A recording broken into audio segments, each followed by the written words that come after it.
Hey everyone, Stacy Savage here, aka the Texas Trash Talker, coming at you from Austin. I'm your zero waste expert and recycling nerd of 20 years. Today we're talking about the pros of circular economy and how this affects businesses and local economies. So the circular economy really aims to reduce waste by keeping resources in circulation. It promotes reuse, repair, refurbishment, remanufacturing, and recycling instead of a linear take, make, and dispose model. So what we're doing is taking the two ends of the linear economy and we're connecting them into a loop for a circular economy. And I'll kind of go over a little bit more about why this is beneficial and far superior over a linear economy. So first, I'll give an overview about the principles of circular economy and how the current linear economy is not sustainable. There's a global interest that's growing. It's really gaining momentum. So let's explore key ideas around this. So firstly, the circular economy really seeks to eliminate waste through, you can categorize it as kind of a superior design of materials and products and even systems. The key aims of the circular economy: design out waste and pollution, extend the product lifetimes through repair, reuse, remanufacturing, shift to renewable resources. So think about the mining process, which we'll get into here in just a minute. Renewable resources that have already been mined and refined and processed. So shifting to that and prioritizing that instead of mining, new virgin materials, and then recovering valuable materials from the byproducts and actually wastes. There's a lot of valuable materials in the waste stream. So by implementing these types of strategies, the circular economy kind of decouples, it pulls away and separates the economic growth from the finite resource consumption and the value destruction. So some of the pros of circular economy, there are many benefits to transitioning to a more circular economic model.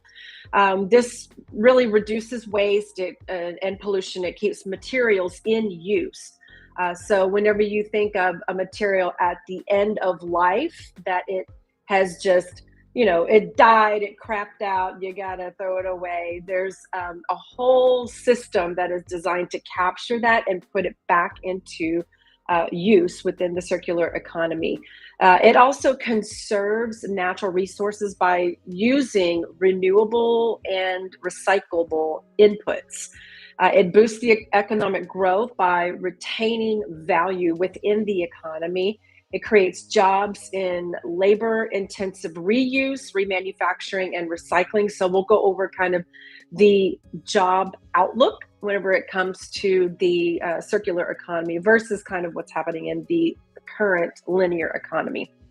And it also improves the supply chain, right? It causes resilience by localizing material loop systems. So it keeps the materials in a local capacity instead of, dumping your waste overseas in a country that barely has any environmental protections or work protections in place at all.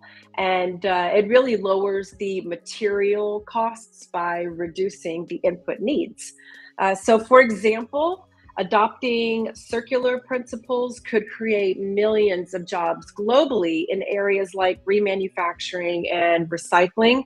It also reduces the risks of from supply chain disruption by relying on less virgin raw materials being mined and refined, and it relies less on export, right? So whenever we talk about linear economy, what we're currently in, it's highly destructive. It is extraction based, and it leaves a wake of just a lot of inefficiency, unfortunately.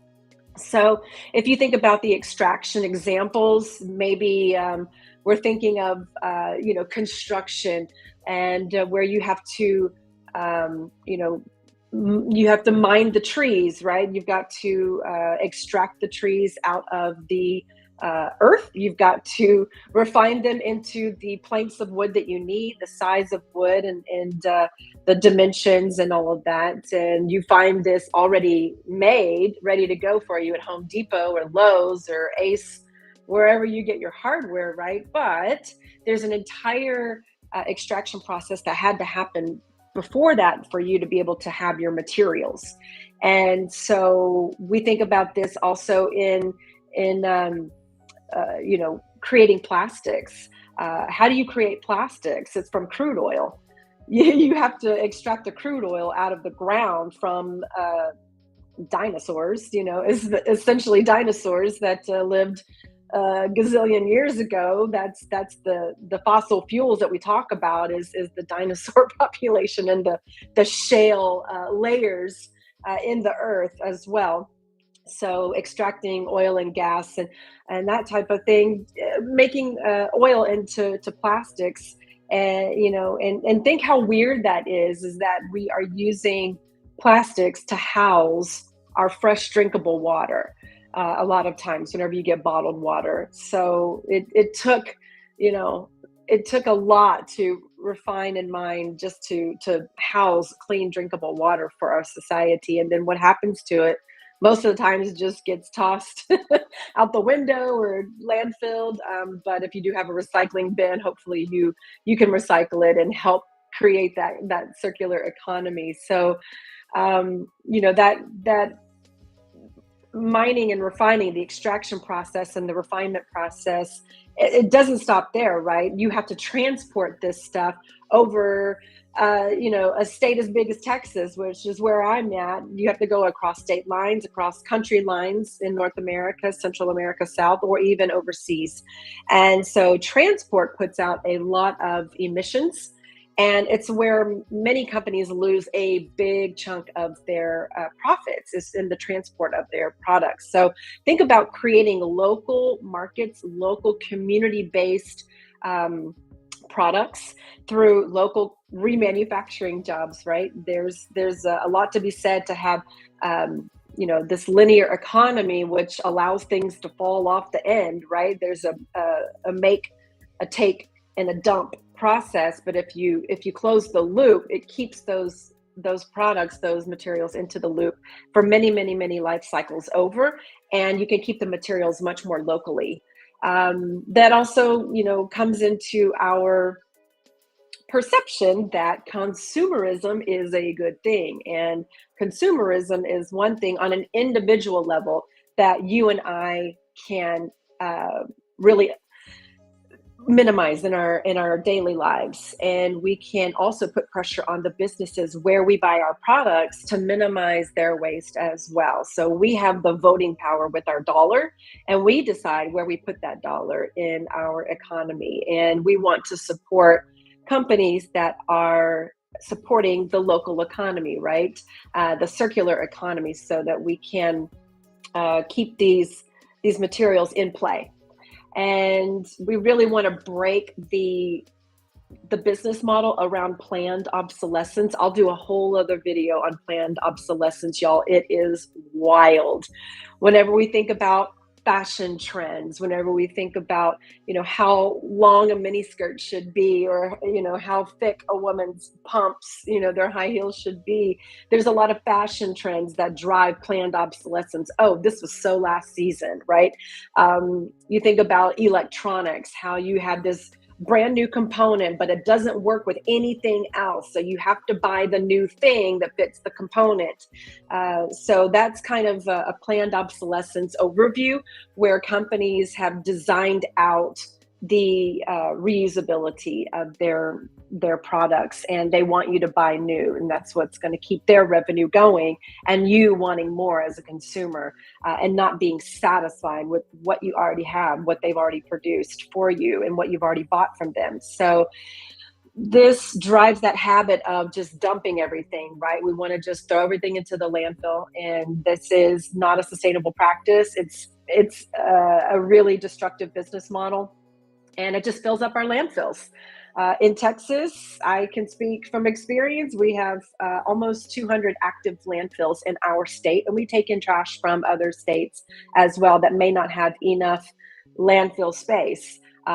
There's also incinerators that burn trash, so that's not fair to the materials that we've already mined and refined and transported for consumption, right? So um, it's really about giving these materials a fair shake for them to be able to realize their entire lifespan of, or for us as consumers and for manufacturers to realize the entire lifespan of a particular material. And we're talking about plastics and cardboard, paper, glass, metals, even food waste that can become compost. You put it back into the soil, you make those amendments, you enrich your soils, you grow more nutritious crops, which in turn comes onto our plates, our families' plates to consume.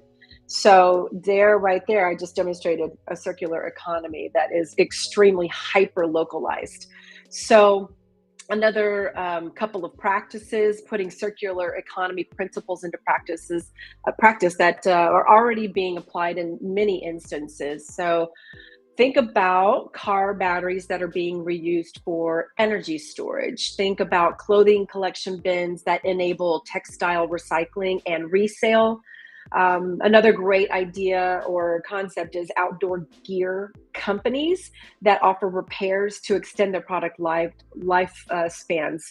So for me, I love my Chaco's sandals. That's Chaco's. This is not an endorsement or to put one company above the other, but Chaco's can take your shoes back, your sandals. They're really good for hiking and wet conditions as well. They're really good grip, but they'll take back and they'll re-sole your shoes instead of you having to just buy a new one.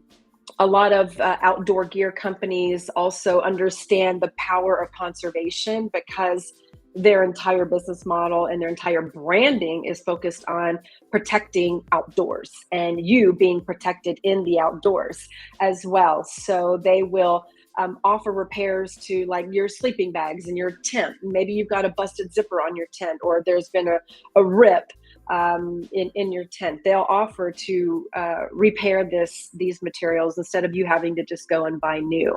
So think about even at your local grocery store, bulk shopping dispensers where you can cut your single-use plastic. There's zero waste stores, zero waste event caterers, there's zero waste restaurants out there.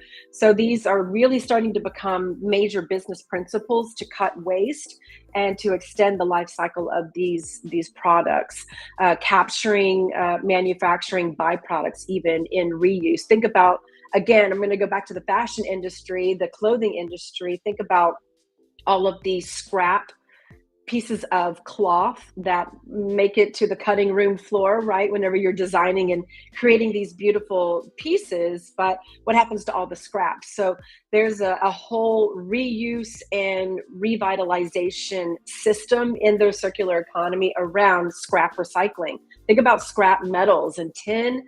Oh man, copper, aluminum, these are highly, highly valuable commodities on the materials market. So you would never want those to go to landfill, right? You would never want to incinerate those in an incinerator because they have kind of infinite lifespans, right? They have infinite life cycles, so you can keep reusing them. Even designing buildings for material reuse and adaptation. If you look at, I'm going to use this as an example because I lived in Austin for 20 years and the current city hall was redesigned and rebuilt using about 70% reclaimed materials from other building projects. And so it's also a LEED energy and water efficiency certified green building. So there's that where, they're using energy and water efficiencies within the building, and the entire building is encased or constructed from 70% reclaimed material, which is freaking awesome. And I think it's a real boon to the green reputation that the city of Austin has and has developed over the years. It's just one other thing that the city can point to that says, yeah, we care about conservation. Yes, we want to see green buildings all over, and we want to see construction material reclamation. We want to see deconstruction over and prioritized over demolition, right? We don't want to send these building materials to landfill. That's reclaim them, repurpose them into a new building. So the key is incorporating circular thinking really at the design and innovation stage, taking a whole systems approach. This allows synergies across multiple supply chains. It also keeps materials local so that local economies can scale to build out more local jobs and support the local tax base through circularity. So, in closing, the circular economy really offers an exciting vision for boosting our sustainability now and into the future. That future needs to be resilient, especially with the large weather incidences that we're experiencing that are even more intense and they're more prolonged. We need resilience, and we need to be prepared in order to rebuild after these weather natural disasters. And so, you can't always rely on Home Depot being your sole source of building materials, just like you can't be reliant upon the electric company always, having the power grid up. Think about Texas in the winter of 2021, whenever we experienced Winter Storm Uri, and there was like 700 Texans that died because we weren't exactly prepared to not have the electricity to warm our homes during that time. And Texans are just not, our homes especially are just not built for that kind of weather. So we have to think about, these climate changes, the climate impacts, and circularity is really going to help us build out that resilience now and into the future. And while scaling, circular economy does face challenges around cost and infrastructure behavior change, which is a huge one. The environmental and economic benefits are substantial and will only get us to a more sustainable future, because the route that we're going right now is, there's kind of a doom scenario that we're really looking at here. So all stakeholders have roles to play in enabling this transition from linear economy to circular economy. And our current linear practices are highly unsustainable, they're unstable as well. And circular economy really is going to provide the framework for a much better model. So with that, I'm going to see if we've got a couple of questions and see if we've got any up here, because we're live on TikTok as well as LinkedIn, Facebook, Twitter.